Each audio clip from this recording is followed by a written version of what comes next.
मर्द की कमाई पर सबसे ज़्यादा हक किसका होता है? एक आलिम दीन के पास एक शख्स जाता है और वो ये सवाल पूछता है और वो आगे से इतना खूबसूरत अंदाज में मिसाल देकर वो आगे से जवाब देते हैं, वो मैं आपके साथ अभी शेयर करता हूँ।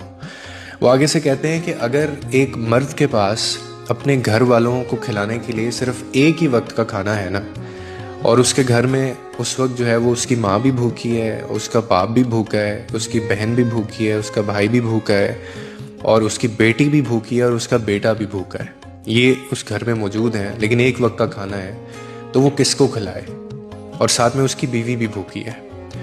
तो वो आगे से कहते हैं कि वो एक वक्त का जो खाना है वो सिर्फ और सिर्फ अपनी बीवी को देना वाजिब होगा उसके लिए। क्यों?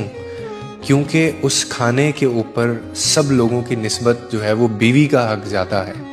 यानी बीवी पर खर्च करना मर्द के लिए सदका भी है, इबादत भी है, रिस्पॉन्सिबिलिटी भी है, ये तीनों चीज़ें हैं।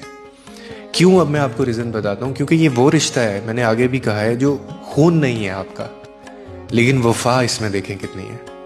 माँ बाप भाई या जो बहन होते हैं ये आपका अपना खून है, मगर बीवी वो रिश्ता है जो तुम्हारी किस्मत में लिख कर तुम्हारे नसीब से तुम्हें मिलती है, और फिर वो तुम्हारी हर थकन, हर दर्द और हर परेशानी को बांटती भी है। उसके दिल में तुम्हारे लिए दुआ भी होती है, तुम्हारी राह में कुर्बानी भी होती है।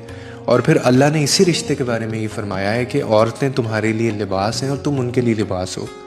यानी आप अगर इसको थोड़ा सा समझें कि एक दूसरे का सहारा भी, इज्जत भी और पर्दा भी।